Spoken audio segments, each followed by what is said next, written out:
Hello friends, today we are going to start chapter 18 body fluid and circulation. This is our new video. Body fluid and circulation.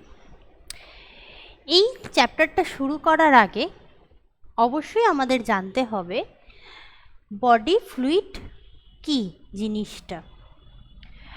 Body fluid হচ্ছে আমাদের শরীরের মধ্যে যে fluid মেটেরিয়ালটা থাকে, যেটা আমাদের শরীরকে সবসময় ভেজা ওয়েট রাখে, যাতে সেলগুলো ড্রাই আপ না হয়ে যায় এবং তার সাথে সাথে সেলগুলোকে নিউট্রিয়েন্টস অক্সিজেন প্রোভাইড করে, সেলগুলোকে ওয়াশ আউট করে, মানে সেলের থেকে ওয়েস্ট মেটেরিয়ালটাকে সরিয়ে নেয়, দূরে সরিয়ে নেয়।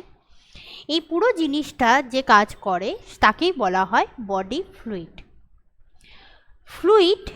বডি ফ্লুইড দু রকমের হয়। একটা হচ্ছে টিস্যুর মধ্যে যেগুলো থাকে, অর্থাৎ আমি যদি এইখানে স্ট্রাকচারটা আঁকছি, একটা হচ্ছে বডি ফ্লুইড, একটাকে বলা হয় টিস্যু ফ্লুইড। টিস্যু ফ্লুইড জিনিসটা কি?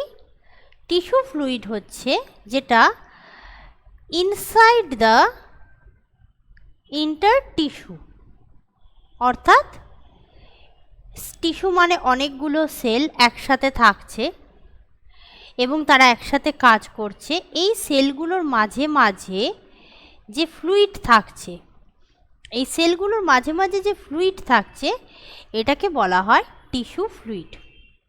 আরেকটা হচ্ছে সেল ফ্লুইড। এটা অবশ্যই বুঝতে পারছো, ভীষণ সহজ, যে ইনসাইড দ্য সেল যে ফ্লুইড থাকছে।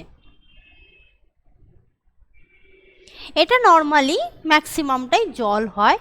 টিস্যু ফ্লুইড বলো বা সেল ফ্লুইড বলো, এই সমস্ত জিনিসেরই কম্পোজিশন 70 থেকে 90% কম্পোজিশন হচ্ছে জল। কিন্তু আমরা আজকে টিস্যু ফ্লুইড বা সেল ফ্লুইড নিয়ে পড়াশোনা করব না। আমাদের এই চ্যাপ্টারে যেটা নিয়ে আলোচনা করতে হবে সেটা হচ্ছে ব্লাড আর হচ্ছে লিম্ফ। ব্লাড আর লিম্ফ এই দুটো হচ্ছে আমাদের body fluid, main body fluid. এর মধ্যে ব্লাড বা লিম্ফ এদেরকে আরেকটা নামে ডাকা হয়, সেটা হচ্ছে স্পেশাল বা লিকুইড কানেকটিভ টিস্যু। কেন? তার কারণ খুবই সহজ, বোঝাই যাচ্ছে, একদম তোমাদের সামনেই নামটা লেখা আছে। এরা হচ্ছে লিকুইড এবং এরা বিভিন্ন টিস্যুর মধ্যে কানেকশান বজায় রাখে। They make connection between different type of tissue and different part of body. That's why blood and lymph are called liquid connective tissue. Other connective tissue are solid, so hence it is also called special connective tissue. Blood, এবার আমরা চলে যাচ্ছি ব্লাডের ক্ষেত্রে। ব্লাডের আমরা যেখানে চ্যাপ্টারটাতে আমরা আলোচনা করব হিউম্যান নিয়ে। তাছাড়াও আমরা দুটো জিনিস এখানে আলোচনা করতেই পারি, সেটা হচ্ছে ব্লাডের কালার। ব্লাডের কালারে যাওয়ার আগে আমি ব্লাড নিয়ে একটু আলোচনা করি। ব্লাডের মধ্যে আমার দুটো পার্ট থাকছে, একটা হচ্ছে লিকুইড পার্ট আর একটা হচ্ছে আমার সলিড পার্ট। লিকুইড পার্ট যেটা থাকছে সেটাকে বলা হয় প্লাজমা, সেটার নাম হচ্ছে প্লাজমা। আর যেটা সলিড পার্ট সেটাকে বলা হচ্ছে সেলস। প্লাজমা, লিকুইড, এই প্লাজমা তৈরি হয় 90% ওয়াটার আর অলমোস্ট 99% ওয়াটার, আর বাকি 1% থাকে এর মধ্যে বিভিন্ন সলিউট অর্থাৎ যেগুলো এই জলটার মধ্যে গুলে থাকে, এই জলটার মধ্যে যেগুলো সলভড অবস্থায় থাকে। এই সলিউটের মধ্যে কারা কারা পড়ছে? এই সলিউটের মধ্যে যারা পড়ছে তাদের নাম মনে রাখার জন্য তোমাকে খুব বেশি পরিশ্রম করতে হবে না। কীরকম? তোমাকে প্রথমে আমি শুরু করি গ্যাস। কি কি গ্যাস থাকতে পারে? আমাদের ব্লাড যা ক্যারি করে তাই প্লাজমাতে থাকবে, আমাদের শরীরে যা আছে তাই আমাদের ব্লাডের মধ্যে আছে, একদম ক্লিয়ার জিনিস। তাহলে আমাদের ব্লাড কোন গ্যাস ক্যারি করে? Oxygen and carbon dioxide. তাহলে প্লাজমাতে সলিউট অবস্থায় কোন গ্যাস থাকছে? অক্সিজেন আর কার্বন ডাইঅক্সাইড। এরপর আমরা চলে আসি ইনঅর্গানিক পার্ট। ইনঅর্গানিক অর্থাৎ আয়ন, মেটালস, এই সমস্ত জিনিসগুলো। আমাদের শরীরে কি কি মেটাল পার্ট আছে? যেমন দেখো, সবার প্রথমে ব্লাডে আছে আয়রন, আমাদের দাঁতে আছে ফসফরাস, আমরা নুন খাচ্ছি তার মানে আমাদের ব্লাডে সোডিয়াম থাকছে, ক্লোরিন থাকছে, সোডিয়াম আয়ন, ক্লোরিন আয়ন। আমরা আমাদের রক্ত জমাট বাঁধতে, রক্ত ব্লাড ক্লটিং হওয়ার জন্য আমাদের দরকার পটাশিয়াম, সেটাও আমাদের শরীরে থাকছে, ব্লাডের মধ্যে থাকছে। তাহলে এই সমস্ত জিনিসগুলো আমাদের ব্লাডের মধ্যে থাকছে। আরেকটা জিনিস খুব ইম্পর্টেন্ট, ক্যালসিয়াম আমাদের হাড়ের মধ্যে থাকছে। তাহলে কি করে মনে রাখবে? ব্লাডে থাকছে, হাড়ে থাকছে, দাঁতে থাকছে, আমাদের নার্ভের মধ্যে এই তিনজন থাকছে, আর তার জন্য আমরা সোডিয়াম ক্লোরাইড। মনে করে দেখো, একটা অসুস্থ মানুষকে সবার প্রথমে আগে স্যালাইন দেওয়া হয়। স্যালাইন মানে water with glucose and salt. Salt মানে সোডিয়াম ক্লোরাইড। তার মানে sodium and chloride is very important part of our body. তাহলে এটা আমাদের সারা শরীরের মধ্যে ছড়িয়ে যাবে। সারা শরীরের মধ্যে যখন এই জিনিসটা ছড়িয়ে যাচ্ছে, তার মানে এটা কে ক্যারি করছে? ব্লাড এই সোডিয়াম ক্লোরাইডকে ক্যারি করছে। তাহলে ব্লাডের মধ্যে আমি পাবো সোডিয়াম অ্যান্ড ক্লোরাইড। এরপরে আমরা যেটা দেখব সেটা হচ্ছে আর কি থাকছে। আমরা যা খাবার খাচ্ছি সেগুলো আমাদের স্টমাক থেকে বডির ডিফারেন্ট পার্টে কে নিয়ে যাচ্ছে? ব্লাড। তুমি একটা ডিম খেলে, তুমি একটা কেক খেলে, একটা সিঙ্গাড়া খেলে, চাউমিন খেলে, যা খেলে, সেটা তোমার স্টমাক থেকে সারা বডি পার্টে তার কম্পোনেন্টগুলোকে কে নিয়ে যাচ্ছে? ব্লাড। তাহলে এই যে খাবার জিনিস অর্থাৎ অর্গ্যানিক মেটেরিয়ালগুলো, সেগুলো আমরা ব্লাডের মধ্যে দেখতে পাচ্ছি। তুমি একটা সামোসা বা সিঙ্গাড়া খেলে, ঠিক আছে? এই সামোসা বা সিঙ্গাড়ার মধ্যে আর তুমি কি পাচ্ছ? এই সামোসা বা সিঙ্গাড়ার মধ্যে তুমি পাচ্ছ কার্বোহাইড্রেট, ময়দা, তুমি পাচ্ছ অয়েল মানে ফ্যাট। সামোসার মধ্যে ধরে নাও কিছু চিকেন সামোসা খেয়েছো, তাহলে চিকেন পাচ্ছ, তার মানে এটা হচ্ছে প্রোটিন। তাহলে একটা সামোসার মধ্যে, বা তুমি সকালবেলা ব্রেকফাস্ট করেছো বাটার টোস্ট উইথ এগ, তাহলে বাটার ফ্যাট, এগ হচ্ছে প্রোটিন, আর toast bread made up of carbohydrate. তাহলে অর্গানিকের মধ্যে তুমি কি কি পাচ্ছ? অর্গানিকের মধ্যে এগুলো সমস্ত ব্লাড দিয়ে আমার ক্যারি হচ্ছে। তাহলে কার্বোহাইড্রেট,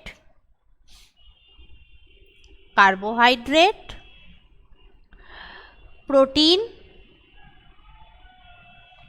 লিপিড বা ফ্যাট। তোমার শরীরে হরমোন তৈরি হচ্ছে, তুমি অ্যাডাল্ট হচ্ছ, তোমার শরীরে ধীরে ধীরে হরমোন তৈরি হচ্ছে। এই হরমোনগুলো তোমার শরীরে সব জায়গায় ছড়িয়ে যাচ্ছে। তাই তুমি ছেলে হলে তোমার গোফ তৈরি হচ্ছে, তুমি মেয়ে হলে তোমার বডি ডেভেলপ করছে। তাহলে হরমোনটা স্প্রেড করছে by which means by blood hormone. তুমি খাবার খাচ্ছ, সেই খাবারটা হজম করার জন্য তোমার শরীরে দরকার হচ্ছে এনজাইম। এই এনজাইমটা কে নিয়ে যাচ্ছে? স্টমাক অবধি ব্লাড।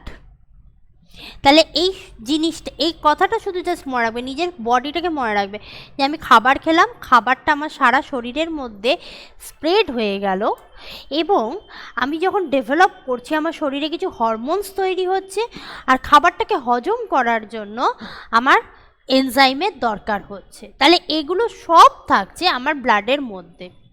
তাহলে আমি যদি ওভারঅল একটা ব্লাডের আইডিয়া করি, একটা হিউম্যান বডি বা নিজেকে কল্পনা করলেই তুমি পুরো অ্যান্সারটা পেয়ে যাচ্ছ। কীরকমভাবে দেখো, প্রথমে তুমি দেখছো আমি অক্সিজেন নিচ্ছি, কার্বন ডাই অক্সাইড ছাড়ছি, এটা আমার ব্লাডের মধ্যে থাকছে। তারপর তুমি বলছো সরি তারপর তুমি বলছো আমি একটা ডিম টোস্ট অ্যান্ড এগ পোচ খেয়েছি, ভালো কথা। তাহলে তোমার শরীরের মধ্যে কার্বোহাইড্রেট, ফ্যাট, প্রোটিনটা ছড়িয়ে গেল। ফার্স্ট এটাকে হজম হতে হলো, ডাইজেস্ট হতে হলো, এনজাইমকে আসতে হলো। তারপরে এই ডাইজেশনের পর এটাকে ব্লাডে নিয়ে গেল, মানে কার্বোহাইড্রেট, প্রোটিন, ফ্যাট তোমার ব্লাডের মধ্যে গেল। তুমি যে খাবার খাচ্ছ, তুমি ডেভেলপ করছো, তোমার অ্যাডোলেসেন্স পিরিয়ড আসছে, তুমি টিনেজ, তোমার হরমোনগুলোও তোমার ব্লাডের মধ্যে মিশে যাচ্ছে। এই যে খাবারগুলো তুমি খেলে, এই খাবারের মধ্যে শুধু কার্বোহাইড্রেট, প্রোটিন, ফ্যাট আছে তা নয়, তোমার আয়রন আছে, তুমি ডিম টোস্টের মধ্যে একটু সল্ট ছড়িয়ে নিয়েছো, এই সল্ট সোডিয়াম ক্লোরাইড তোমার ব্লাডে যাচ্ছে, তাহলে ইনঅর্গানিকের মধ্যে সোডিয়াম ক্লোরাইডটাও তোমার অ্যাড হচ্ছে। তোমার ব্লাডের মধ্যে আয়রন থাকছে, মা বলে কাঁচকলা খা, ছোট মাছ খা, শরীরে আয়রন হবে, স্পিনাচ, পালং শাক খাও, আয়রন হবে। আমাদের যখন শরীরে আয়রন কমে যায় আমরা তখন অ্যানিমিক হয়ে যাই, অ্যানিমিয়া রোগীদের ডাক্তার আয়রন ট্যাবলেট দেয়। কেন? আয়রনটা আমাদের হিমোগ্লোবিন তৈরি করতে হেল্প করে। তাহলে আয়রনটাও আমাদের ব্লাডের মধ্যেই থাকে, নইলে হিমোগ্লোবিন হবে কি করে?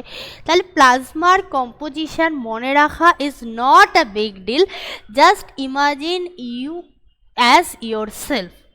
তুমি ইজিলি প্লাজমার ক্লাসিফিকেশান মানে কম্পোনেন্টসগুলো তুমি পেরে যাবে। এরপরে আমরা চলে যাচ্ছি সেলসে। সেলসের মধ্যে আমি কি দেখতে পাচ্ছি? সেলের মধ্যে অবশ্যই আমরা জানি কি কি থাকছে। রেড ব্লাড সেল থাকছে, হোয়াইট ব্লাড সেল থাকছে, আর থাকছে আমার প্লেটলেট, এই রেড ব্লাড সেলের আরেকটা নাম আছে, নামগুলো অবশ্যই আমাদের জেনে রাখা দরকার, নইলে পরবর্তীকালে যদি প্রশ্ন আসে তখন আমরা ভাববো এ বাবা এটা কোন নাম, এটা তো জীবনে আমরা শুনিনি। এরিথ্রোসাইট। হোয়াইট ব্লাড সেলের নাম হচ্ছে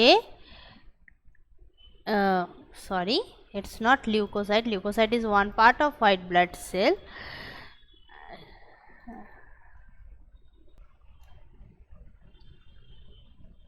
লিউকোসাইট। আর প্লেটলেটের নাম হচ্ছে থ্রম্বোসাইট। আচ্ছা, এই নামগুলোর কারণ কি? এই নামগুলোর পেছনে ভীষণ মজাদার একটা হিস্ট্রি আছে। সবার প্রথমে আগে বলি লিউকোসাইটের কথা। লিউকো এই কথাটা আমরা আরেকটা জায়গায় পেয়েছি, মনে করে দেখো। লিউকোপ্লাস্ট, প্লাস্টিডের 3টে পার্ট হয়, chloroplast, chromoplast, leucoplast, the colourless plastid. তাহলে লিউকোসাইট, সাইট কথার মানে হচ্ছে সেল, তাহলে লিউকোসাইট হচ্ছে কালারলেস সেল। তাই জন্য হোয়াইট ব্লাড সেল, তার যেহেতু কোনো কালার নেই, সাদা রং, সাদা রং মানে তুমি কিন্তু সাদা দেখতে পাবে না, এটা কালারলেস, তাই এটাকে সাদা ধরে নেওয়া হয়। তাই লিউকোসাইট হচ্ছে হোয়াইট ব্লাড সেল। আচ্ছা, থ্রম্বোসাইট কাকে বলা হচ্ছে? প্লেটলেটকে। কেন বলা হচ্ছে? প্লেটলেট আমাদের ব্লাড ক্লট করে, এটা আমরা আস্তে আস্তে জানবো। অনেকে তোমরা অলরেডি জানো যে প্লেটলেট আমাদের ব্লাড ক্লট করে। প্লেটলেটের এই যে ব্লাড ক্লটিং, এই ব্লাড ক্লটিংয়ের পেছনে যেই জিনিসটার মেন, যেই এনজাইমটা মেন কাজ করে সেটা হচ্ছে থ্রম্বোপ্লাস্টিন, এই জিনিসটা কাজ করে। আর প্লেটলেটের মধ্যে এই জিনিসটা আছে বলেই প্লেটলেটের নাম থ্রম্বোসাইট। থ্রম্বোপ্লাস্টিন থেকে হয় থ্রম্বোকাইনেজ দিয়ে, থ্রম্বোপ্লাস্টিন থেকে প্রোথ্রম্বিন, তারপর সেখান থেকে থ্রম্বিন, এই সমস্ত জিনিসগুলো তৈরি হয় বলেই প্লেটলেটের মধ্যে, আরও সহজ করে আমি যদি বলতে পারি তাহলে হচ্ছে প্লেটলেটের মধ্যে একটা জিনিস থাকে যেটার নাম হচ্ছে প্রোথ্রম্বিন। প্রোথ্রম্বিন থাকে বলেই এই সেলটার নাম হচ্ছে থ্রম্বোসাইট। এবার আমাদের এখনও কিন্তু সেলের ক্লাসিফিকেশান আমাদের এখনও শেষ হয়নি। তাহলে আমি প্রথমে শুরু করছি আমার আরবিসি দিয়ে, আরবিসি, ডাব্লিউবিসি, আর আমার আরেকটা হচ্ছে প্লেটলেট, ঠিক আছে? এই তিনটে। আরবিসির মধ্যে আমার কোনো ডিভিশন নেই, একটাই এর স্পেশালিটি, নো নিউক্লিয়াস। আমরা যেহেতু ম্যামেলের কথা বলছি, নো নিউক্লিয়াস, বা আমি বলতে পারি আরবিসি ইন স্পেশাল, তো এটা লিখি ম্যামেলিয়ান আরবিসি। আমি কিন্তু অল ম্যামেলের কথা বলছি, তোমরা অলরেডি অ্যানিম্যাল কিংডম পড়ে চলে এসেছো। তাহলে ম্যামেলস যারা, তাদের যে আরবিসি আছে, অল ম্যামেলিয়ান আরবিসি আর নন নিউক্লিয়েটেড, মানে কোনো নিউক্লিয়াস নেই। কিন্তু এটা আবার একদম সত্যি নয়। কেন সত্যি নয়? তার কারণ হচ্ছে এক্সেপ্ট ক্যামেল একটা ম্যামেল, যেই ক্যামেলের মধ্যে আরবিসি আছে এবং তার মধ্যে নিউক্লিয়াস আছে। তাহলে নন নিউক্লিয়েটেড বলতে গেলে কিন্তু আমরা শুধুমাত্র ক্যামেল বাদ দিয়ে যত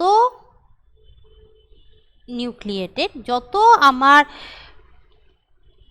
রেড ব্লাড সেল আছে, যত ম্যামেল আছে তাদের সবার রেড ব্লাড সেল হচ্ছে নন নিউক্লিয়েটেড। আরবিসির মধ্যে কি থাকছে? আরবিসির মধ্যে থাকছে হিম, এটা একটা নন প্রোটিন পার্ট, আর তার সাথে থাকছে একটা গ্লোবিন। এগুলো সব আমরা এনজাইম করার সময় করেছিলাম। এটা হচ্ছে আমাদের প্রোটিন পার্ট। আর নন প্রোটিন পার্টকে আমরা কি নামে ডাকি? নন প্রোটিন পার্টকে এখানে বলা হবে প্রস্থেটিক গ্রুপ,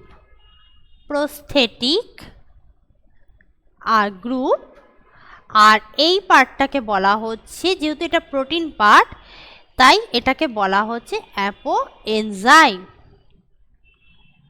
হিম কি দিয়ে তৈরি হয়? হিম তৈরি হয় আয়রন দিয়ে, আর সেই জন্য রেড ব্লাড সেলের কালার হচ্ছে red, it looks like red. এবার তাহলে সবার ব্লাডে কি লাল রঙের? যার ব্লাডে হিমের সাথে আয়রনটা অ্যাড আছে, সেই হিম প্রোটিনের সাথে আয়রনটা, হিম নন প্রোটিন প্রস্থেটিক গ্রুপের সাথে আয়রনটা অ্যাড আছে, তারই একমাত্র ব্লাডের কালার হবে red.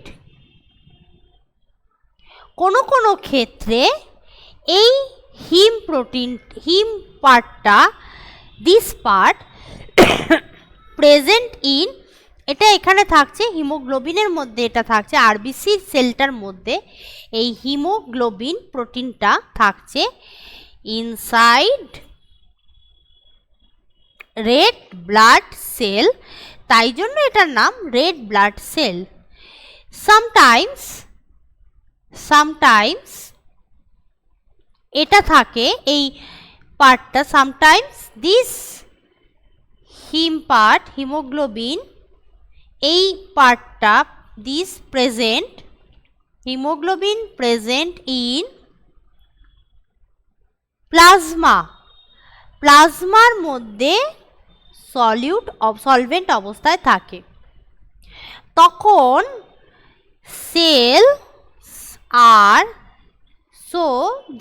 cells are not red, but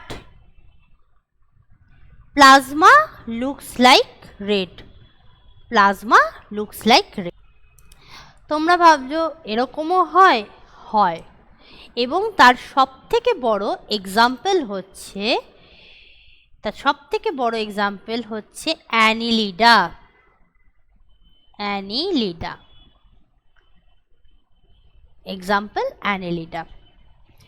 অ্যানিলিডার ক্ষেত্রেও হিমোগ্লোবিন থাকে, তাদের বডি ফ্লুইডের কালারও red, but that hemoglobin not present in their cell. They do not have red color cell or red blood cell, but still their body fluid looks like red because of presence of hemoglobin which dissolve in plasma. Okay, next আরেকটা আমি speciality বলছি, এটা আবার haemoglobin নয়, this is called haemocyanin.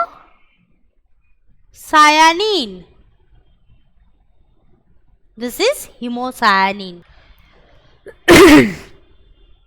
এটার মধ্যে থাকছে copper, আর এটা কিরকম কালারের হয়, এটা ব্লু কালারের হয়। এটা কাদের মধ্যে দেখতে পাওয়া যায়, এটা দেখতে পাওয়া যায় arthropoda and mollusca. Hemocyanin is also another pigment. এখানেও হিম একটা নন প্রোটিন পার্ট থাকে আরেকটা প্রোটিন পার্টের সাথে, কিন্তু এখানে যে মেটালটা ইউজ হয় সেই মেটালটা হচ্ছে কপার, আর তার জন্য এদের they appear in blue colour.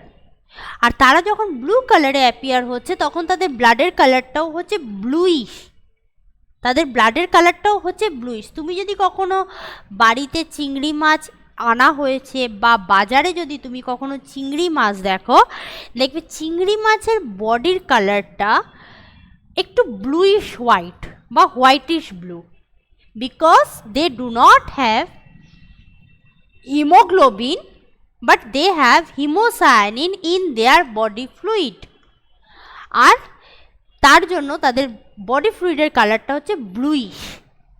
এটা আর্থ্রোপোডা এবং মোলাস্কার মধ্যে, প্রন হচ্ছে আর্থ্রোপোডার মধ্যে পড়ছে আর মোলাস্কার মধ্যেও আমরা এই জিনিসটা দেখতে পাচ্ছি। তাহলে আমাদের এখানে ডাব্লিউবিসি বা প্লেটলেটটা এখানে আলোচনা করাটা জায়গা আর নেই, আমরা পরের স্লাইডে দেখি আমাদের হোয়াইট ব্লাড সেলের কি গল্প। তাহলে রেড ব্লাড সেলের ব্যাপারে আমরা জানতে পারলাম, এবার হচ্ছে white blood cell. White blood সেলকে দুটো ভাগে ভাগ করা হয়েছে on basis of granule present in cytoplasm.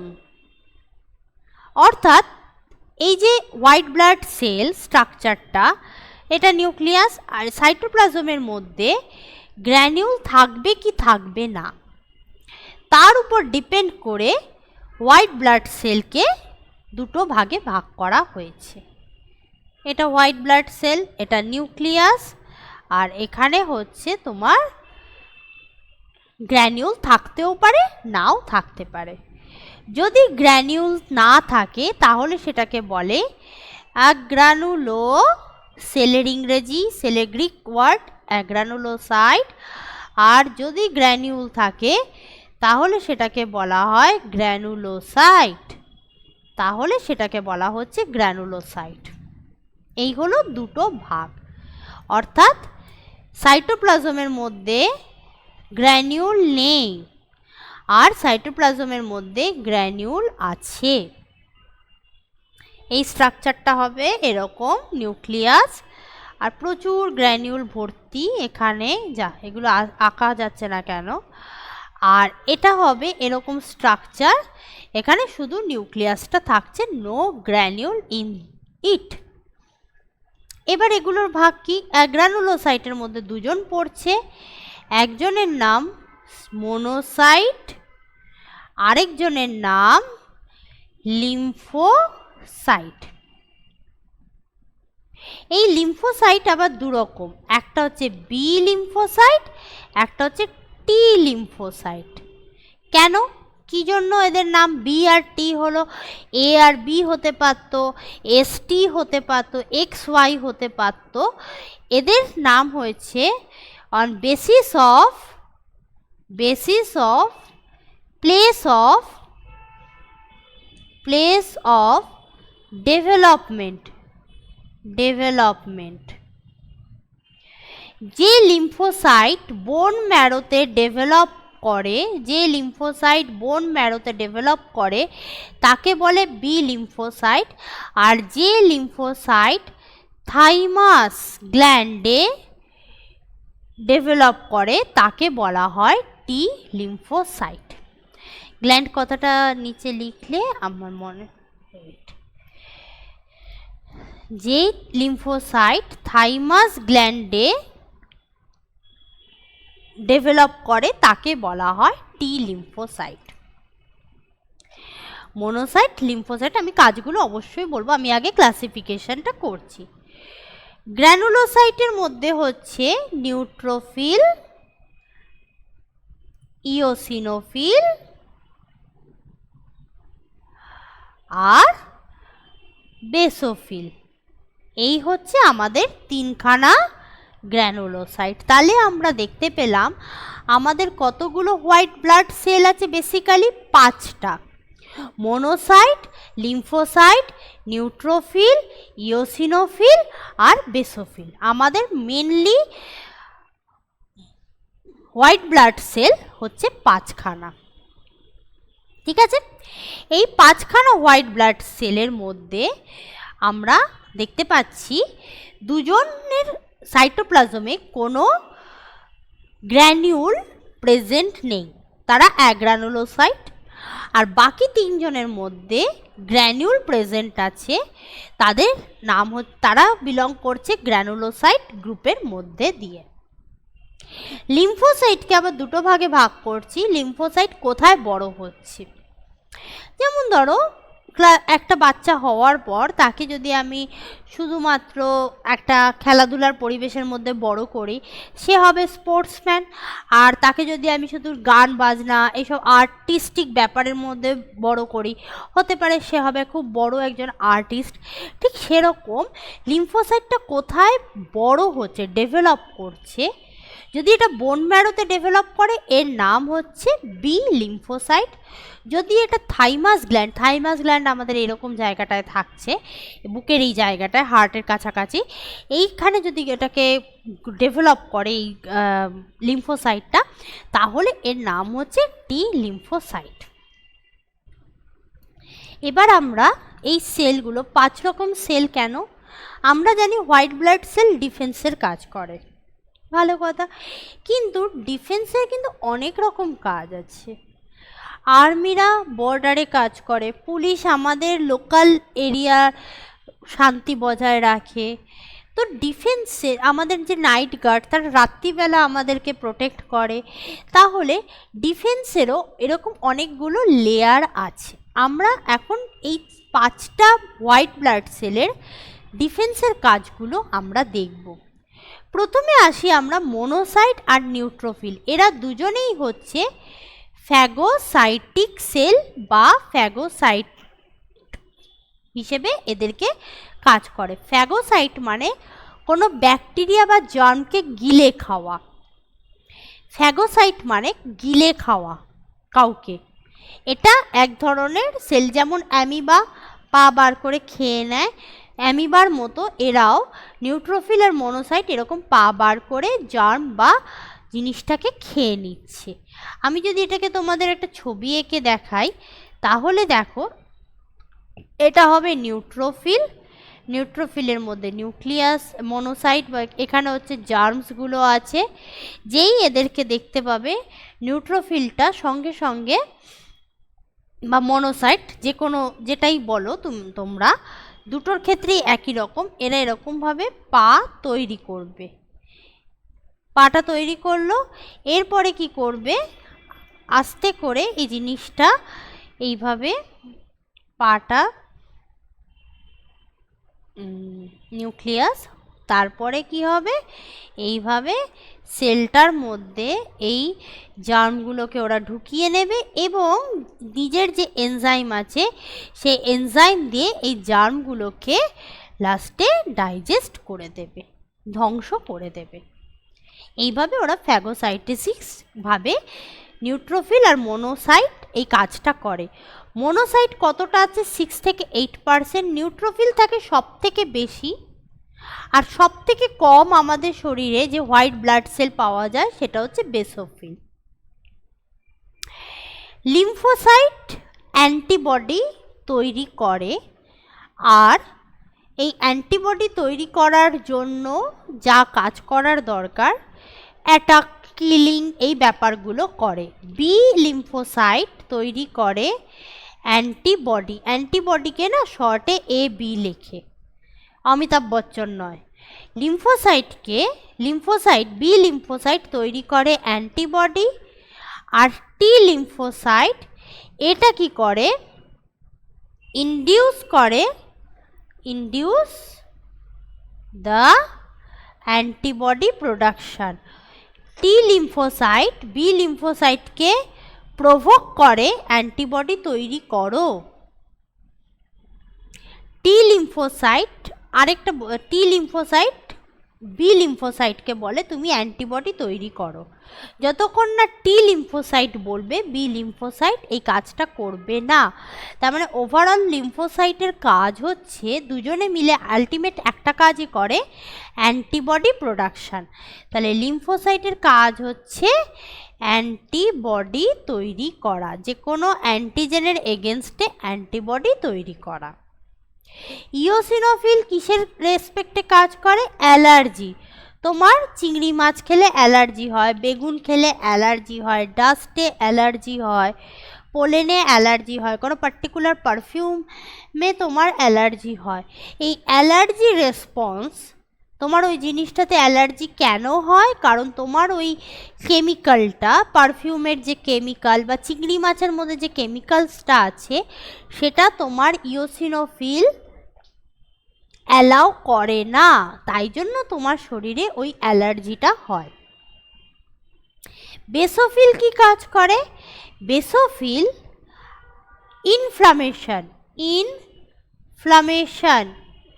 ইনফ্লামেশনে help করে। ইনফ্লামেশন মানে হচ্ছে কোনো জায়গা, নেক্সট পেজে চলে যাই। ইনফ্লামেশন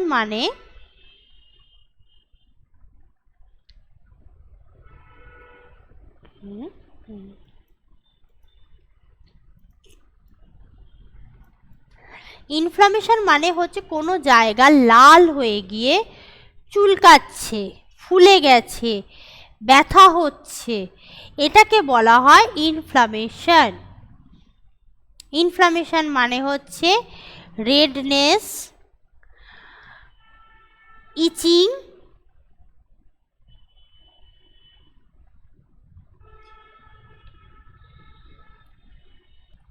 ইনফ্লামেশন মানে রেডনেস, ইচিং, সোয়ালেন, হিটেড। তোমাকে একটা মশা কামড়ালো, চুলকাচ্ছে, কিছুক্ষণ পর জায়গাটা ফুলে গেল, লাল হয়ে গেল, এই জিনিস একটু গরম হয়ে গেল, দেখবে কোনো জায়গায় পোকা কামড়ালে, ফুলে গেলে সেখানে হাত দিলে তুমি গরম ফিল করবে, এই জিনিসটাকে বলা হয় ইনফ্লামেশন। এই ইনফ্লামেশন কেন হয়, why inflammation happen, because the protein or the foreign material, the foreign chemical enter into our body by insect biting। মশা কামড়ালো, তার শরীর থেকে কোনো একটা কেমিক্যাল আমার শরীরে ঢুকলো, insect biting.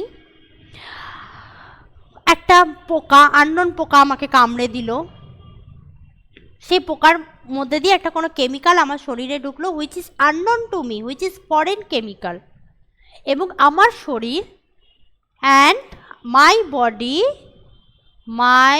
Body now response to respond against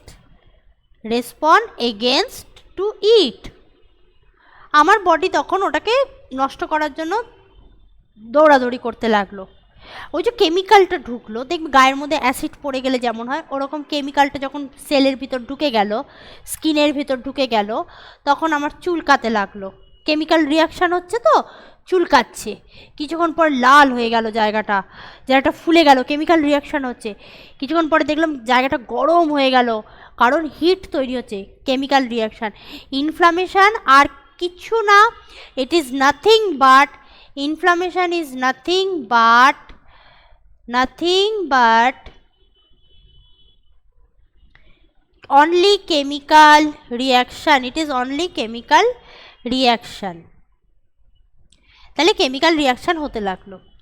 এই কেমিক্যাল রিয়াকশান কমানোর জন্য আমার শরীরে তখন রয়েছে হেপারিন, আমার শরীরে রয়েছে সেরোটোনিন, আমার শরীরের মধ্যে তখন এই মেটেরিয়ালগুলো সিক্রিটেড বাই বেসোফিল, এরা তখন আমার শরীরে সিক্রিট হচ্ছে বাই বেসোফিল, এবং আমার শরীরের ইনফ্লামেশনটা তখন এরা কমাতে শুরু করছে। আরেকটা হচ্ছে histamine. These three are now secreted by basophil.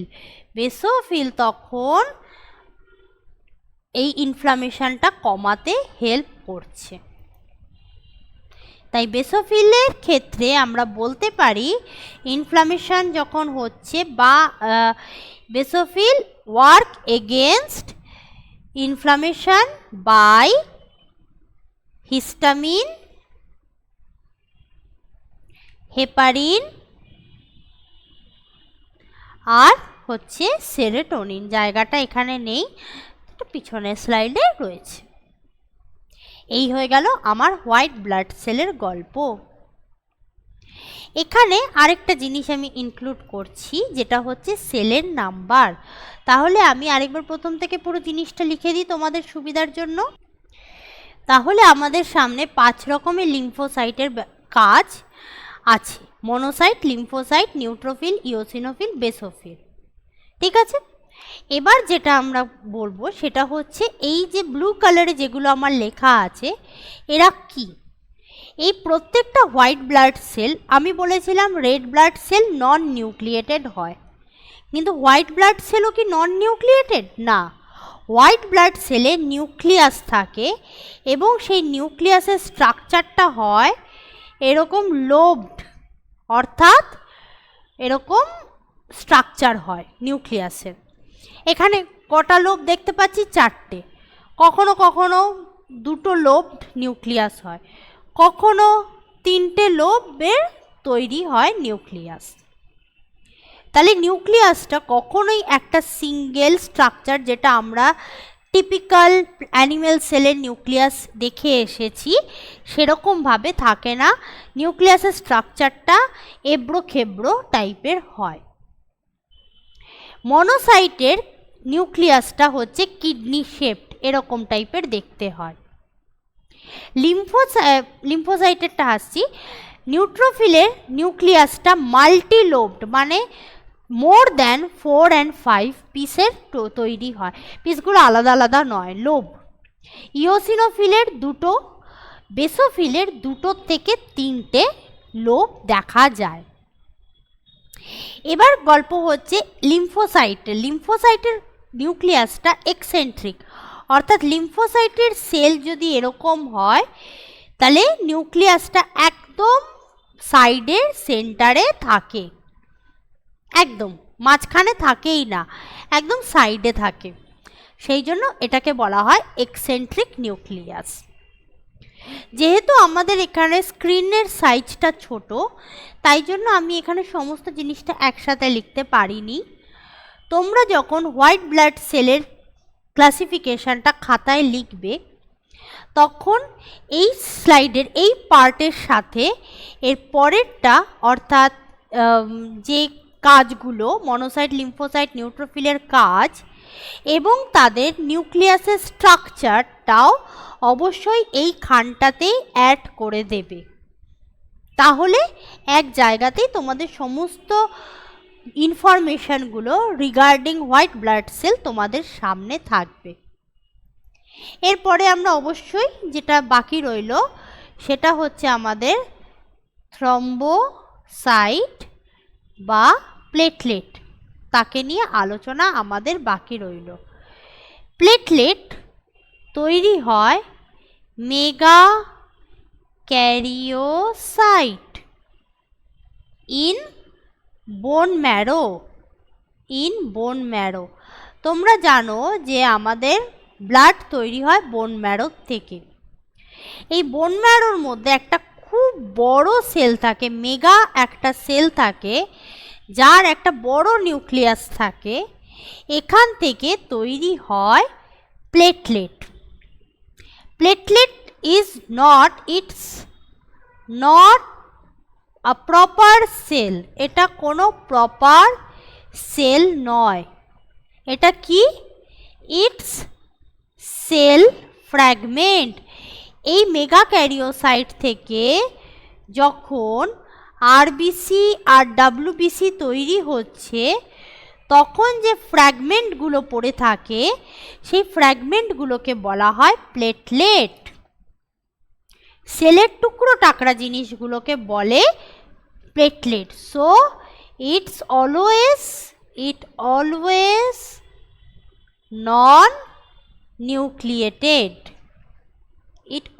non-nucleated. যেহেতু এটা টুকরো ভাঙা জিনিস, এর মধ্যে প্রপার কোনো সেলের স্ট্রাকচার আমরা দেখতে পাবো না। এর কাজ কি? এর কাজ হচ্ছে ব্লাড ক্লটিং করা। এই হয়ে গেল আমাদের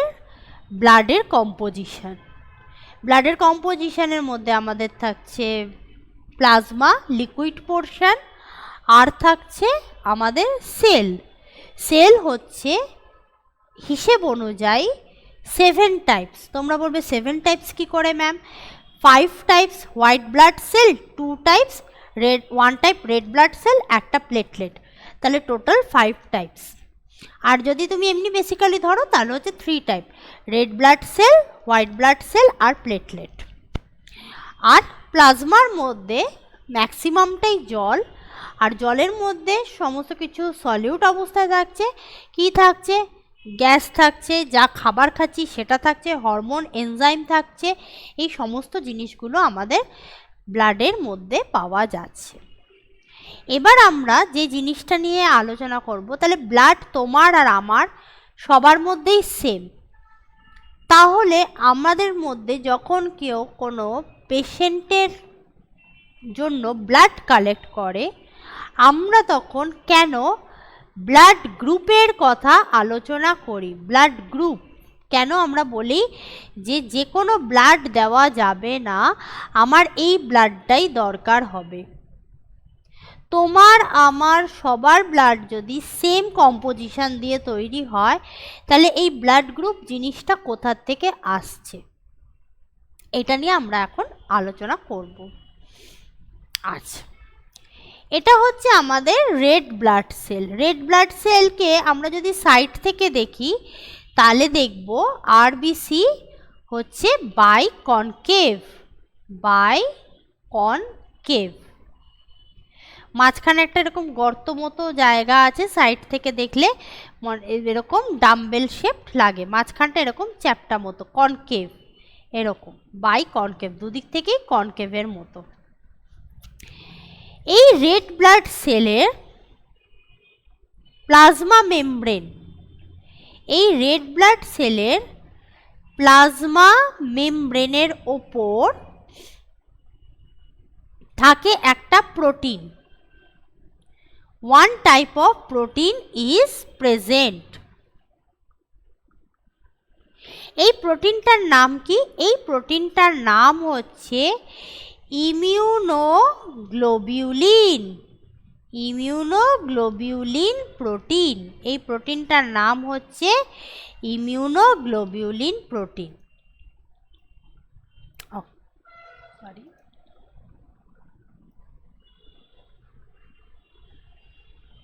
ইমিউনোগ্লোবিউলিন প্রোটিন এটা ইমিউনিটির সাথে রিলেটেড। কেন বললাম immunity?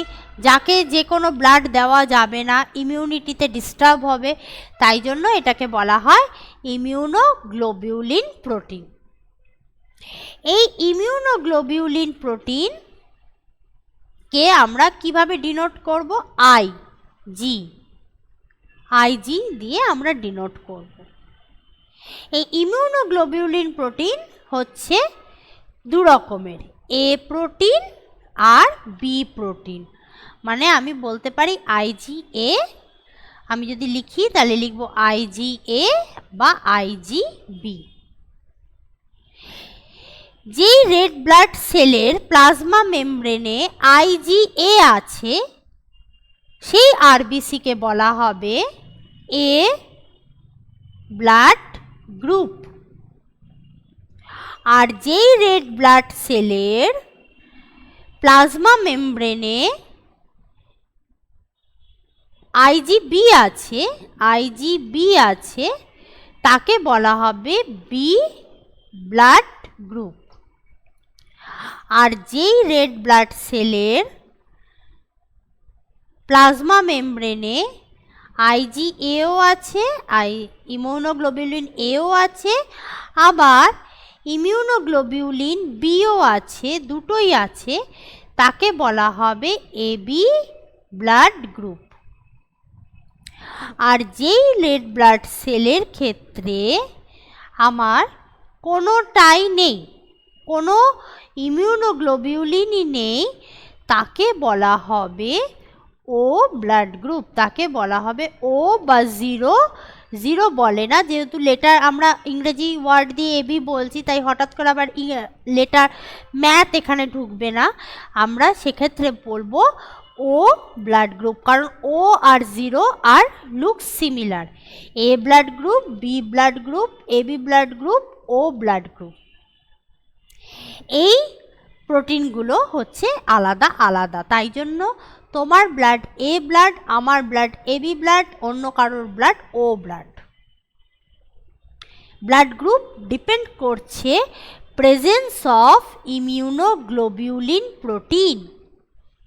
Presence of immunoglobulin protein এদেরকে বলা হয়, এদেরকে আরেকটা নামে ডাকা হয় অ্যান্টিজেন। কিন্তু অ্যান্টিজেন বলার এখানে মানে হয় না যদিও, কিন্তু আমরা বোঝার সুবিধার জন্য আমরা অ্যান্টিজেন বলি। কেন বলি? অ্যান্টিজেন এই জন্য বলি, তোমার শরীরে যে প্রোটিনটা আছে আমার শরীরে সেই প্রোটিনটা নেই, তাই জন্য সেটা আমার কাছে অ্যান্টিজেন। আমি যদি একটা ছবি আঁকি, একটা মানুষ, তার এ ব্লাড গ্রুপ, তার মানে হি হ্যাভ এ প্রোটিন। আরেকটা মানুষ, তার হচ্ছে বি ব্লাড গ্রুপ, তার মানে he doesn't have a protein. তাহলে এখানে আমি খুব স্পষ্ট করে বলতে পারি, এই ব্লাড যদি এই মানুষটাকে দেওয়া হয় তাহলে এ প্রোটিন মানে IgA immunoglobulin A protein is unknown to him. আর যেটা আমাদের শরীরের জন্য আননোন হয় সেটাকে বলা হয় অ্যান্টিজেন, সেটাকে বলা হয় antigen. But A protein A is not antigen, অ্যান্টিজেনকে এজি দিয়ে লেখে, অ্যান্টিজেনকে লেখে AG, antigen to this person. A protein is not antigen to this person, কারণ এ প্রোটিন তো আমার শরীরেই আছে, কিন্তু তোমার শরীরে এ প্রোটিন কোনো দিন ছিল না, তোমার শরীরে বি প্রোটিন আছে। তাহলে বি প্রোটিন মানে B blood group never ever accept A blood, never ever accept A blood. এবার আরেকটা মানুষকে আমি আঁকি, সেই মানুষটার ব্লাড গ্রুপ হচ্ছে এ বি, অর্থাৎ এই মানুষটার কাছে so he have A and B both, so A is not unknown, A is not unknown to that person। তাহলে এই ব্লাড গ্রুপ মানে এ যে এ, সে একে ব্লাড দিতে পারবে, কারণ A is not unknown to that body, is not to that, okay, what happened?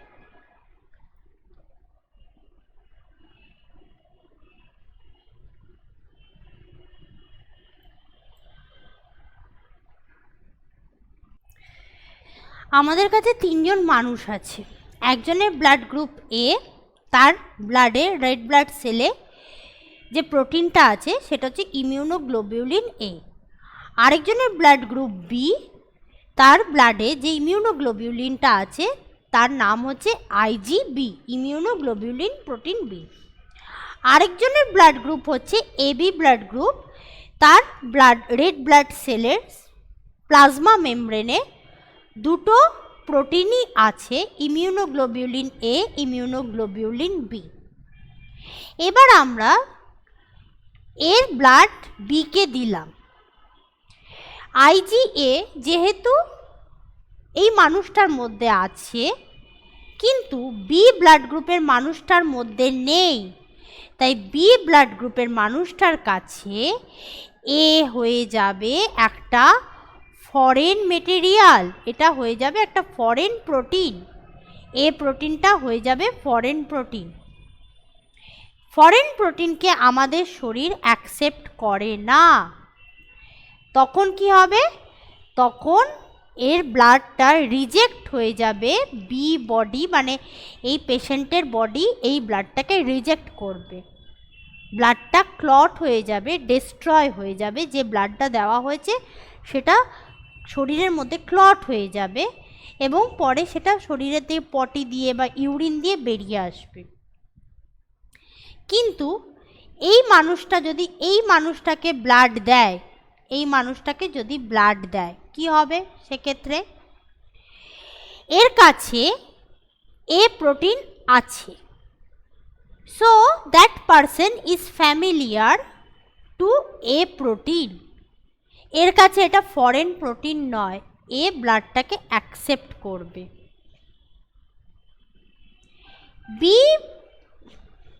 B blood গ্রুপের লোক ঠিক সেরকম এ ব্লাড গ্রুপকে ব্লাড দিতে পারবে না, কিন্তু এ বি পারসনকে ব্লাড দিতে পারবে।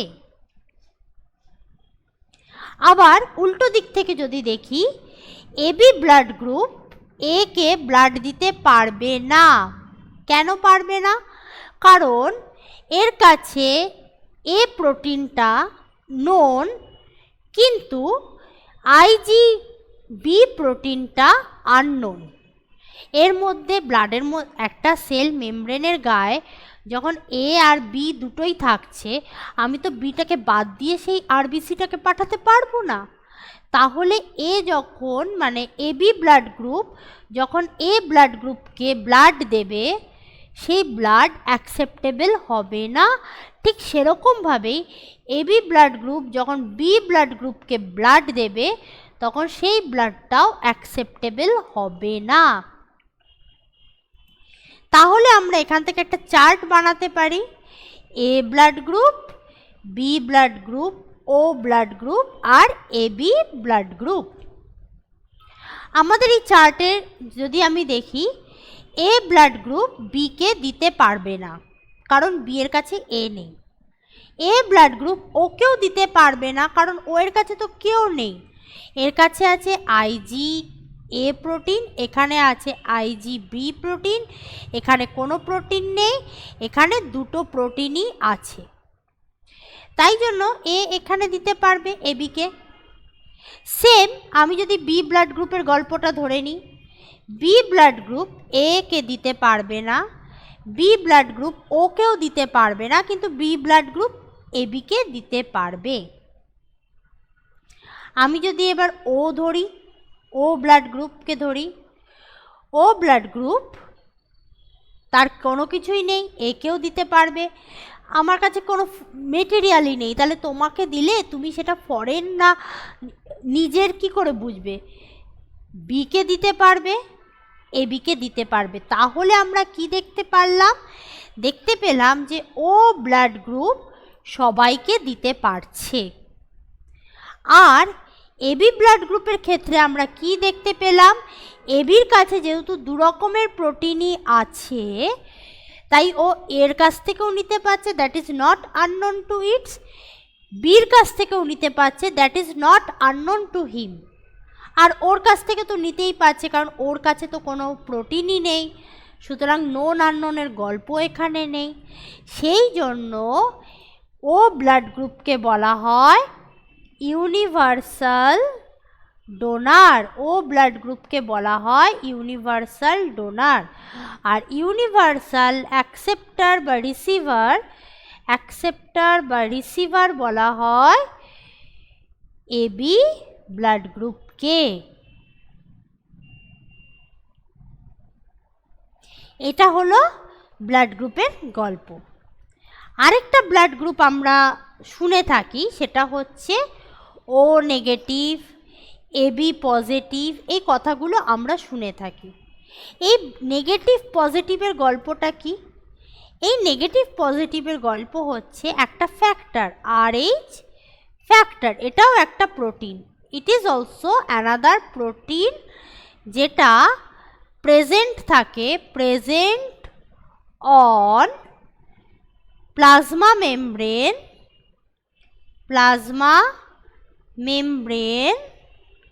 of RBC, red blood cell, plasma membrane of RBC। এই RH ফ্যাক্টর যদি থাকে ইফ প্রেজেন্ট, তাহলে ব্লাড গ্রুপকে বলা হয় পজিটিভ। তাহলে ব্লাড গ্রুপের নাম হচ্ছে পজিটিভ ব্লাড গ্রুপ। আর যদি এটা না থাকে, ইফ এটা যদি না থাকে, তাহলে সে ব্লাড গ্রুপকে বলা হয় নেগেটিভ ব্লাড গ্রুপ। তাহলে আমি যদি বলি এবি নেগেটিভ, তার মানে আমার এই আরবিসির গায়ে আইজি এ থাকবে, এর গায়ে আমার আইজি এবি পজিটিভ যদি বলি, আইজি বি থাকবে, আর এর সাথে আমার থাকবে RH ফ্যাক্টর। এই তিনটে থাকবে বলে আমি এটাকে বলবো এ বি পজিটিভ। যদি আমি শুধু এটাকে বলতাম বি পজিটিভ, যদি আমি বলি বি পজিটিভ ব্লাড, মানে রেড ব্লাড সেলের গায়ে আমার শুধু আইজি বি থাকছে আর RH ফ্যাক্টর থাকছে। এইটা হলো RH পজিটিভ নেগেটিভের গল্প। তাহলে RH পজিটিভ নেগেটিভের ক্ষেত্রে কিভাবে ব্লাড গ্রুপের, মানে তোমাকে আমি ব্লাড দিতে পারবো কি পারবো না, কিভাবে হচ্ছে? RH পজিটিভ মানে RH ফ্যাক্টর আছে, RH নেগেটিভ মানে RH ফ্যাক্টর নেই। এবার এ ব্লাড দিল, এর কাছে অ্যাজ RH factor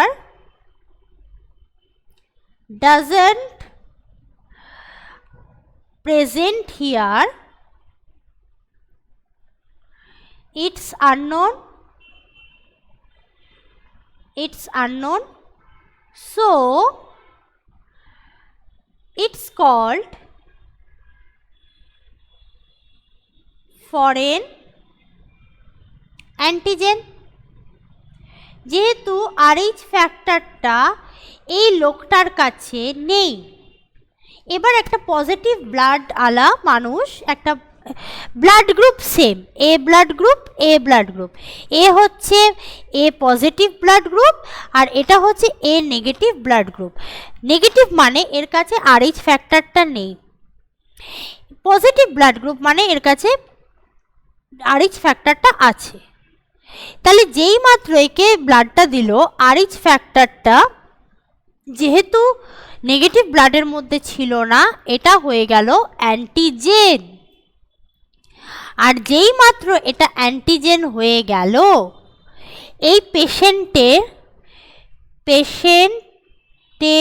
যে লিম্ফোসাইট, পেশেন্টের যেটুকু লিম্ফোসাইট বেঁচে আছে, লিম্ফোসাইট কি করলো? Produce antibody and reject the blood.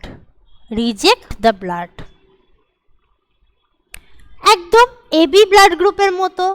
আমি যেটা জানবো না, চিনবো না, জানি না, চিনি না, আমার শরীরে সেটা ঢুকিয়ে দিলেই আমার হোয়াইট ব্লাড সেল সেটাকে কেন মেনে নেবে? মেনে নেওয়ার কথা তো নয়।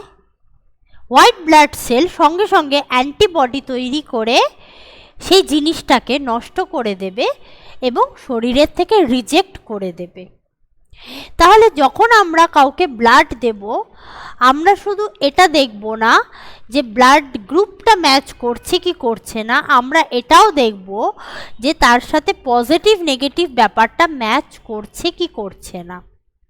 তোমার ব্লাড গ্রুপ বি, আমার ব্লাড গ্রুপ ও, তুমি আমাকে দিতে পারো, কারণ আমি তোমাকে দিতে পারি কারণ আমার কাছে কোনো ইমিউনোগ্লোবিউলিন নেই, তাই তোমার কাছে সেটা কোনো ফরেন হওয়ার কোনো গল্প নেই। কিন্তু আমি পজিটিভ নেগেটিভটাও দেখব যখন আমি কাউকে ব্লাড দেব। এই যে গল্পটা আমি এখানে করলাম, এখানে যদি উল্টো ঘটনাটা হতো, অর্থাৎ এখানে তো আমার হোয়াইট ব্লাড সেলটা দিতে পারলো, এখানে দেবে না, ব্লাডটা রিজেক্ট হয়ে যাচ্ছে। কিন্তু যদি উল্টো ঘটনাটা ঘটে, অর্থাৎ এ নেগেটিভ ব্লাড এ পজিটিভকে দিচ্ছে,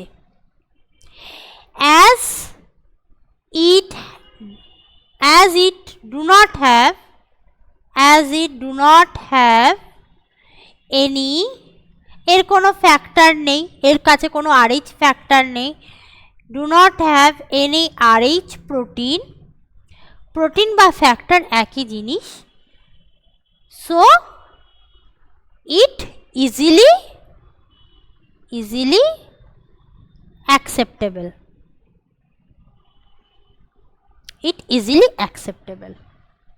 এই RH ফ্যাক্টর সবার প্রথমে কোথায় আবিষ্কার হয়েছিল? কে আবিষ্কার? এটা প্রথম আবিষ্কার হয়েছিল রেসাস মাঙ্কি বলে একটা হনুমানের স্পিসিস আছে, তার RBCতে এই ফ্যাক্টরটা প্রথম পাওয়া গেছিল। তার সেই মাঙ্কির রেসপেক্টে, এই সায়েন্টিফিক রিসার্চ বা ডিসকভারির রেসপেক্টে এই ফ্যাক্টরটার নাম সেই জন্য বলা হয় RH ফ্যাক্টর। এটার নাম হয়ে গেল সেই থেকে RH ফ্যাক্টর। এই RH ফ্যাক্টর সব থেকে বেশি ক্রুশিয়াল হয়, সব থেকে বেশি ভাবনা চিন্তা করা হয় এই ফ্যাক্টরটাকে নিয়ে। RH ফ্যাক্টর, এটাকে নিয়ে সব থেকে বেশি ভাবনা চিন্তা করা হয় প্রেগনেন্সির সময়। প্রেগনেন্সির সময় কেন করা হয় তার আগে একটু ছোট্ট করে বলি। যদি দুজন মানুষের মধ্যে, তোমরা মেন্ডেল করেছো, মেন্ডেলে তোমরা ক্যাপিটাল টি স্মল টি, সেখান থেকে ক্যাপিটাল টি, এটা হচ্ছে ডমিনেন্ট, ক্লাস 10-এ এই জিনিসটা করে এসেছো। আর স্মল টি হচ্ছে রিসেসিভ, এটা তোমরা ক্লাস 10-এ করে এসেছো। এখান থেকেই বলি RH পজিটিভ আর RH নেগেটিভের মধ্যে RH পজিটিভ হচ্ছে ডমিনেন্ট, RH পজিটিভ হচ্ছে ডমিনেন্ট, আর RH নেগেটিভ হচ্ছে রিসেসিভ। যদি দুজন RH পজিটিভের মধ্যে বিয়ে হয় তাহলে তাদের বাচ্চা সবসময় RH পজিটিভ হবে। যেমন ক্যাপিটাল টি আর ক্যাপিটাল টি হলে সবসময় ক্যাপিটাল টি বাচ্চা হবে, সেক্ষেত্রে কোনো চেঞ্জেস হচ্ছে না। আবার স্মল টি যদি ক্রস হয় তাহলে বাচ্চাও সবসময় স্মল টি হবে। তার মানে দুজন নেগেটিভের মধ্যে যদি ক্রস হয় তাহলে বাচ্চাও সবসময় নেগেটিভ ব্লাডের হবে। তাহলে প্রবলেমটা কোথায় হচ্ছে? মানে আমাদের এই যে এত ভাবনা চিন্তা করা, ব্লাড গ্রুপ, বাচ্চা বাঁচবে কি মরবে, এখানে বিয়ে করাটা ঠিক হবে, এখানে সেকেন্ড বাচ্চা নিতে গেলে মা এবং বাচ্চা দুজনেই বাঁচবে না, এই সমস্ত কথাগুলো কেন আসছে? তখনই আসছে যদি একজন পজিটিভ ব্লাডের হয়, আরেকজন যদি নেগেটিভ ব্লাডের হয়, ঠিক ক্যাপিটাল টি স্মল টির মতো, তাহলে বাচ্চার মধ্যে যেটা ডমিনেন্ট সেটাই হবে, অর্থাৎ বাচ্চা হবে পজিটিভ ব্লাড। যদি একটা পজিটিভ ব্লাডের মানুষের সাথে একটা নেগেটিভ ব্লাডের মানুষের বিয়ে হয় তাহলে অলওয়েজ বাচ্চা হবে পজিটিভ ব্লাড। এখান থেকে প্রেগন্যান্সির প্রবলেমটা কিভাবে আসছে আমরা এবার দেখব। ধরে নিচ্ছি আমরা ফাদার হচ্ছে নেগেটিভ, মা হচ্ছে পজিটিভ, তাহলে চাইল্ড সবসময় কি হবে? পজিটিভ হবে। একটা মা, তার মাঝখানে একটা বাচ্চা আছে, মা এবং বাচ্চা দুজনেই পজিটিভ ব্লাড, কোনো প্রবলেম এখানে হবে না, নো প্রবলেম। কিন্তু যদি উল্টোটা হয়, অর্থাৎ ফাদার এখানে হচ্ছে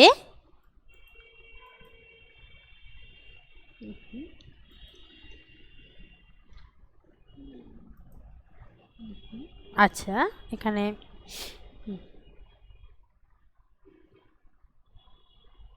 যদি উল্টোটা হয়, অর্থাৎ ফাদার এখানে পজিটিভ, মা নেগেটিভ, মার ব্লাড হচ্ছে নেগেটিভ, তাহলেও চাইল্ড পজিটিভই হবে। কেন? আগেই আমরা বললাম পজিটিভ হচ্ছে ডমিনেন্ট, তাহলেও চাইল্ড হবে পজিটিভ। ঠিক আছে, হলো। এইবার প্রথম বাচ্চার ক্ষেত্রে ফার্স্ট চাইল্ড যখন ডেলিভারি হচ্ছে, তখন কি হয়? মায়ের শরীরের সাথে বাচ্চা লেগে থাকে প্লাসেন্টা দিয়ে, প্লাসেন্টা ছিঁড়ে যাচ্ছে, প্লাসেন্টা টর্ন হচ্ছে, প্লাসেন্টা ছিঁড়ে বেরিয়ে আসছে, প্লাসেন্টা দিয়ে ছিঁড়ে বেরিয়ে আসছে এবং মা and child blood get mix. প্রথম বাচ্চার যখন ডেলিভারি হচ্ছে তখন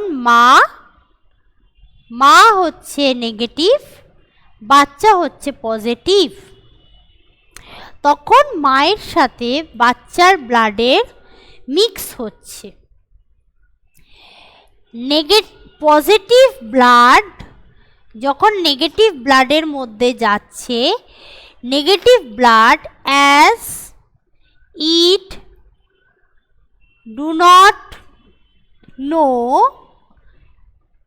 RH ফ্যাক্টর, কোনোদিন RH ফ্যাক্টরকে জানে না, তাই জন্য এটা negative.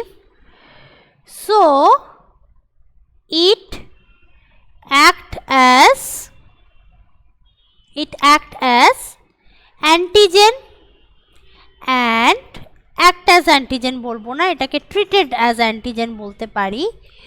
so it consider it as, so the body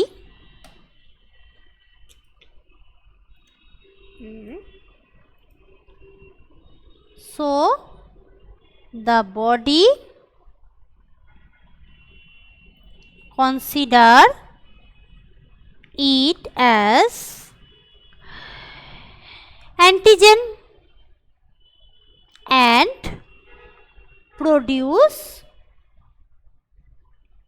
antibody against RH factor। যেই না মায়ের শরীরে ওটা মিক্স হয়ে যাচ্ছে, মায়ের শরীরে ছিল নেগেটিভ ব্লাড, বাচ্চার শরীরে হচ্ছে পজিটিভ ব্লাড। মা কোনো দিন নেগেটিভ ব্লাড, মানে মায়ের বডির নেগেটিভ ব্লাড কোনোদিন RH ফ্যাক্টর কাকে বলে, কেন বলে জানে না।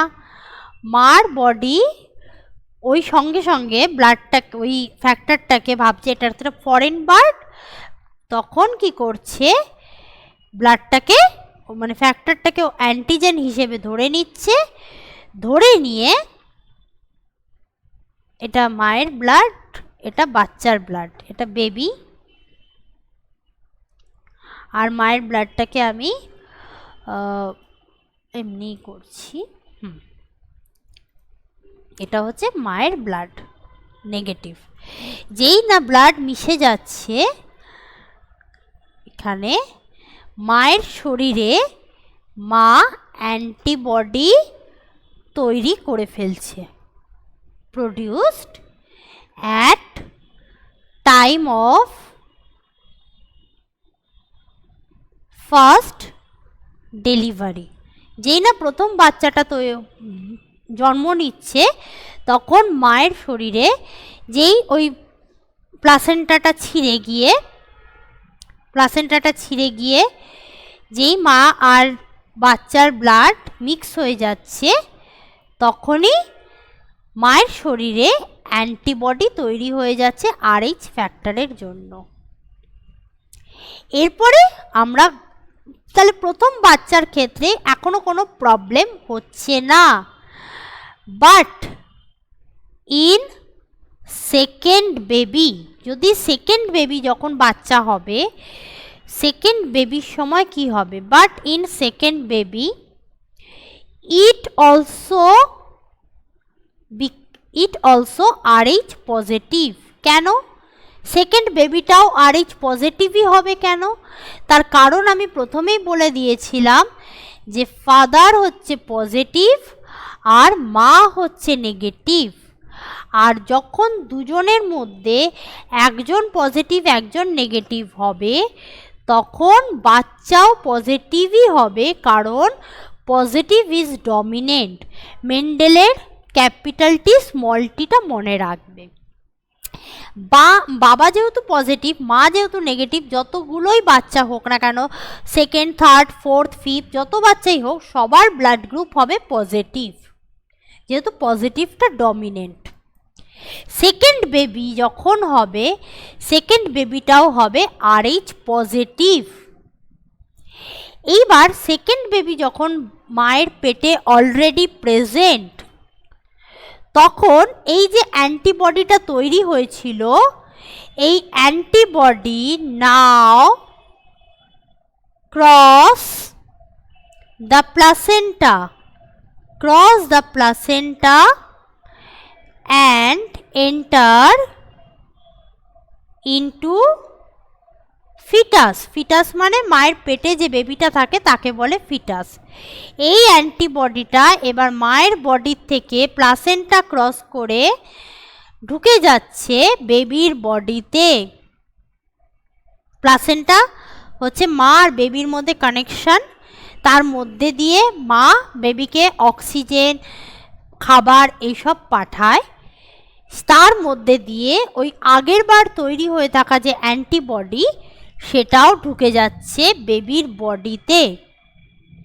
তাহলে এবার কি হচ্ছে, কি ঝামেলার ব্যাপার দেখো। RH ফ্যাক্টর অফ বেবির RH factor, antibody against this factor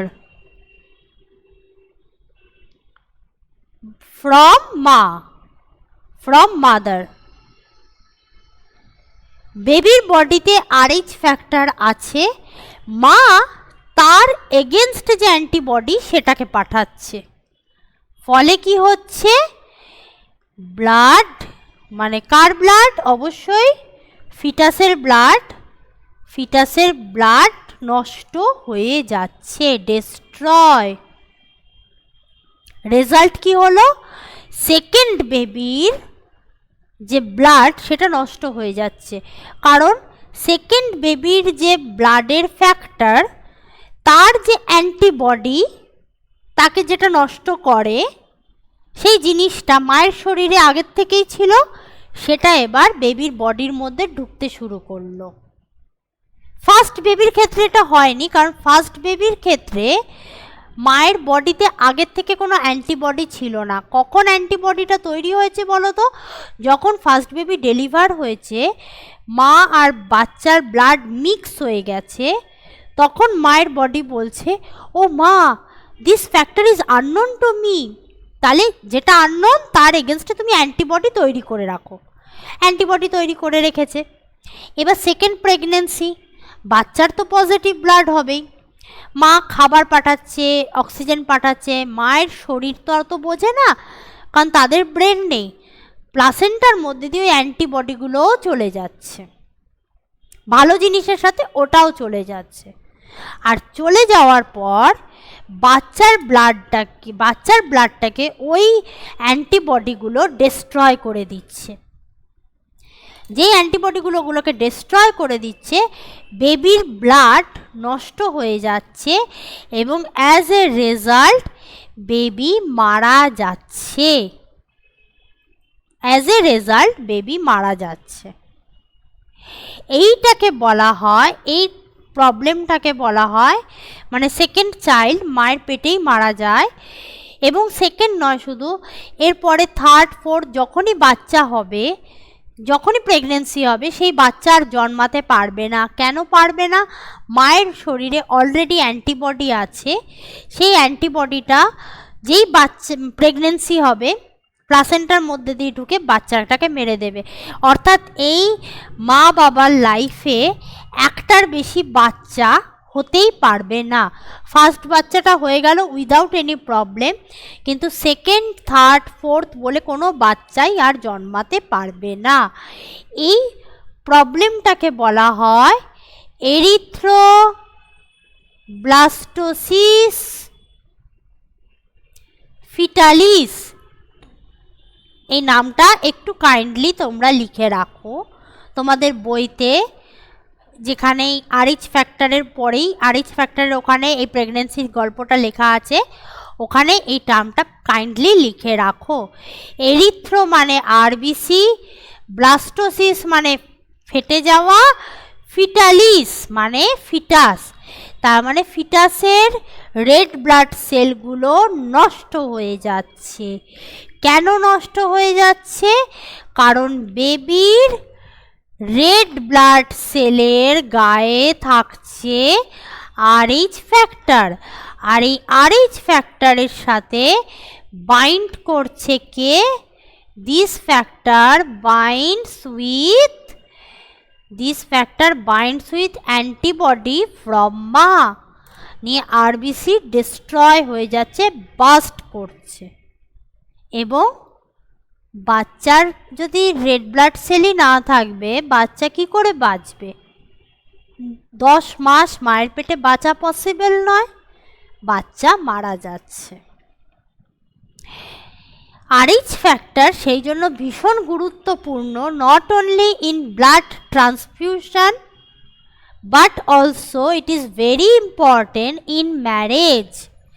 Before marriage we should also always check the blood group যে প্রেগনেন্সিতে কোনো প্রবলেম হবে কি হবে না।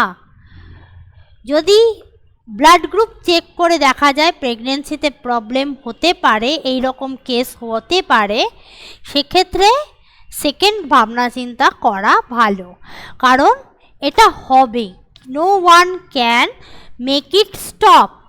কারণ যখন ফার্স্ট বাচ্চাটা হবে তুমি সিজার করো, নর্মাল ডেলিভারি করো, মা বা বাচ্চার ব্লাডের মিক্স আপ হবে। মা আর বাচ্চার ব্লাডের যখন মিক্স আপ হবে তখন সেখান থেকে অ্যান্টিবডি মায়ের শরীরে তৈরি হবে। মায়ের শরীরে যখন অ্যান্টিবডি তৈরি হয়ে যাবে, মা নেক্সট বাচ্চাকে খাবার অক্সিজেনের সাথে ওই অ্যান্টিবডিটা নন উইলিংলি পাস করবে। আর সেকেন্ড বাচ্চা, থার্ড বাচ্চা, যে কোনো বাচ্চাই অলওয়েজ পজিটিভ হবে, কারণ বাবা পজিটিভ। হ্যাঁ, এইবার যদি এখানে একটা বাবা মারা যায় এবং সেই ওয়াইফ যদি আরও অন্য কাউকে বিয়ে করে বা ডিভোর্স হয়ে অন্য কাউকে বিয়ে করে, সেই লোকটা যদি নেগেটিভ ব্লাড গ্রুপের হয়, তাহলে মা এবং ফাদার দুজনেই নেগেটিভ হবে। তখন সেকেন্ড বেবিটা নেগেটিভ ব্লাডের হবে। নেগেটিভ ব্লাড হলে তার ক্ষেত্রে RH ফ্যাক্টর থাকবেই না। So antibody cannot work on any factor because no factor is present there. তখন কোনো প্রবলেম হবে না। কিন্তু এই কাপলের ক্ষেত্রে প্রবলেম সেকেন্ড চাইল্ড থেকেই স্টার্ট হয়ে যাবে। আজকের ভিডিওটা আমাদের এইটুকুই। নেক্সট পার্ট আমরা নেক্সট ভিডিওতে আলোচনা করব।